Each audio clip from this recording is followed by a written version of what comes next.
Assalamualaikum warahmatullahi wabarakatuh. Selamat malam. Episode kali ini saya akan membahas mengenai mitos 10 hantu terseram di Indonesia.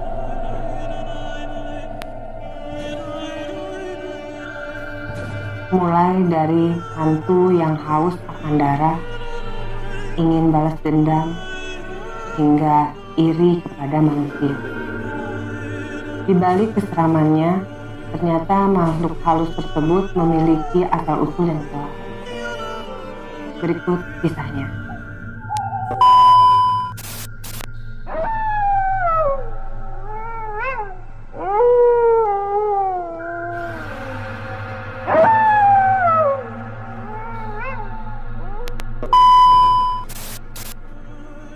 Yang pertama, hantu yang bernama Pocong. Hantu ini paling populer di masyarakat. Sosoknya diceritakan sebagai mayat yang berkafan yang sekilas nampak seperti guling. Salah satu kisah menyebutkan bahwa pocong berasal dari jasad orang yang meninggal yang lupa dibuka tali pocongnya saat penguburan. Alhasil, sebagai bentuk protes, ia pun menghantui orang-orang di sekitarnya. Dan salah satu keunikan dari hantu ini adalah cara jalannya yang melompat-lompat. Mengenai gambaran wajah dari pocong tersebut, ada beberapa versi. Ada yang menyebutkan berwajah rata, hitam, dan bahkan tidak memiliki mata. Hantu yang kedua sering disebut sundel bolong. Sundel bolong dikisahkan sebagai sosok perempuan yang memiliki lubang di punggungnya. Konon, sebelum mati, dia sedang hamil. Kemudian ada laki-laki yang tidak bertanggung jawab yang memperkosanya hingga mati. Dan bayi yang dikandungnya berubah menjadi hantu lain, yaitu tuyul. Sedangkan perempuan tersebut akhirnya menjadi sundel bolong yang gentayangan untuk membalaskan dendam. Seakan belum cukup, masyarakat pun percaya bahwa punggung hantu ini dipenuhi dengan belatung. Hantu yang ketiga adalah kuntilanak. Hantu perempuan ini digambarkan bergaun putih, berambut panjang, dan punya mata yang merah. Menurut kepercayaan masyarakat, kuntilanak suka mengganggu anak kecil dan perempuan hamil. Konon katanya, kuntilanak meninggal saat ia melahirkan bayinya dan gentayangan untuk mencari bayinya. Hantu yang selanjutnya adalah kuyang. Kuyang dikisahkan oleh masyarakat di daerah Kalimantan Timur. Hantu ini digambarkan sebagai perempuan yang berambut panjang tanpa kepala. Maksud saya tanpa badan. Ia hanya memiliki kepala dan organ dalamnya saja. Masyarakat setempat percaya bahwa kuyang adalah siluman yang haus akan darah, khususnya darah bayi dan wanita hamil, karena keduanya bersih dari niat-niat jahat. Kenapa makhluk tersebut bisa menjadi seperti itu? Menurut kisah yang beredar, Kuyang sebenarnya adalah manusia yang ingin menguasai ilmu hitam dan untuk membayar mendapatkan ilmu hitam tersebut, dia harus melepas sosok manusianya saat malam tiba. Dan semakin banyak darah yang disantap, makin tinggi pula ilmu mereka.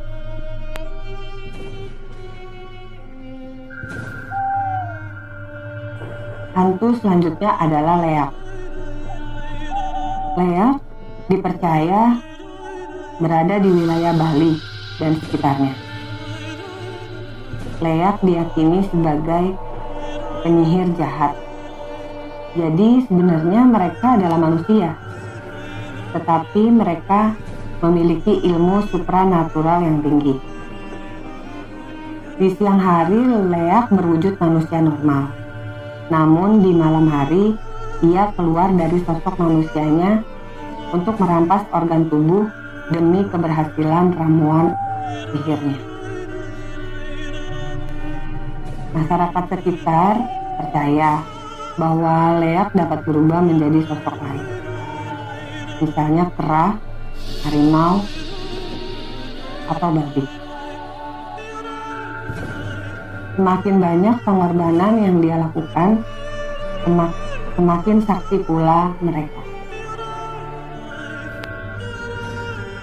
Kisah hantu yang berikutnya adalah Genderuwo. Genderuwo ini berjenis kelamin laki-laki, dan kisahnya berasal dari mitos bangsa Persia. Digambarkan makhluk ini memiliki tubuh yang sangat besar, berbulu, dan memiliki taring yang menjulur keluar mulutnya. Mereka banyak menempati bangunan tua, pohon besar, tempat-tempat yang lembab, dan hutan. Menurut kepercayaan masyarakat, makhluk ini berasal dari laki-laki yang meninggal dengan cara yang tidak wajar.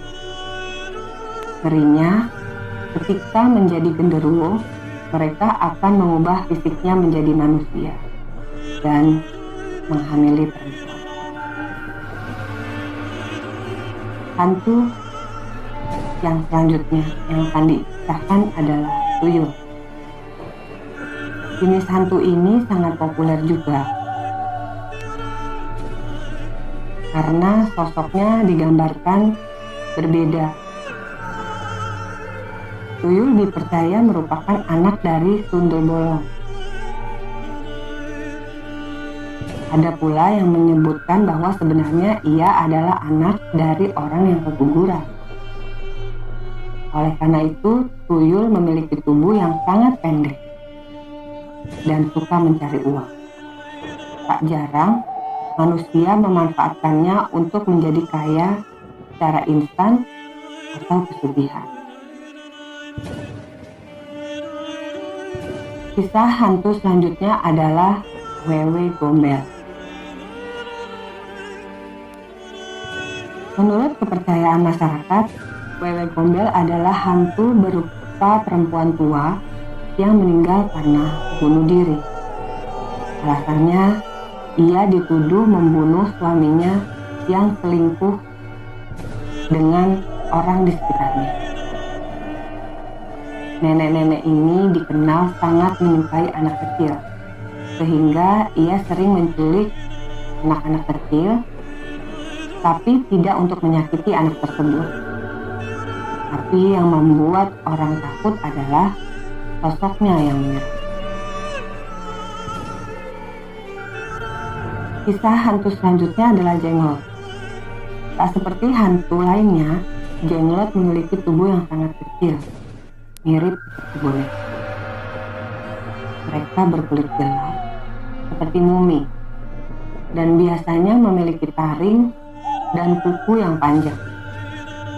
Menurut penelusuran, makhluk ini banyak ditemukan di Jawa, Kalimantan, dan Bali.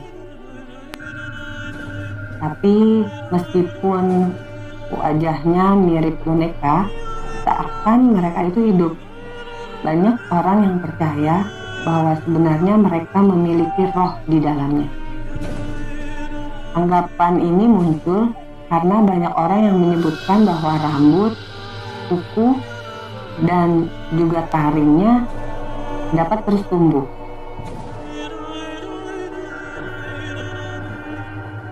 Ada yang mengatakan bahwa jenglot juga sebenarnya adalah petapa yang menginginkan kekekalan. Ada pula yang berpendapat mereka adalah pesugihan yang dipelihara oleh dukun. Dan hantu yang terakhir adalah lampor. Nama hantu jenis ini mungkin terdengar kurang umum atau kurang familiar pada awalnya.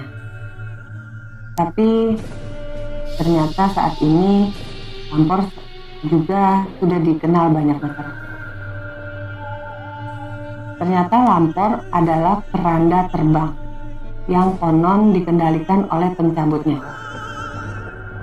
Kisah hantu ini sering terdengar di Jawa Tengah dan seringkali berkeliaran di kampung-kampung membawa siapa saja yang melihatnya, dan korban akan mati atau kembali dengan keadaan gila.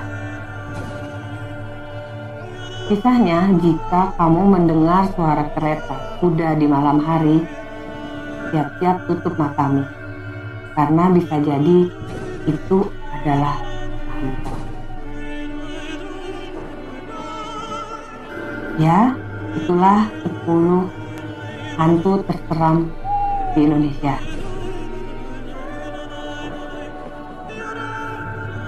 Bagaimana pendapat teman-teman semua?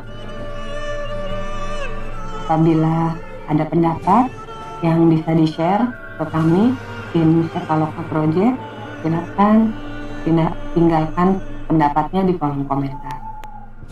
Atau apabila teman-teman punya kisah misteri, silakan dibagikan melalui email ke email Cepaloka Project. Emailnya cepalokaproject@gmail.com. Sekian episode hari ini. Sampai jumpa. Assalamualaikum warahmatullahi wabarakatuh. Selamat malam.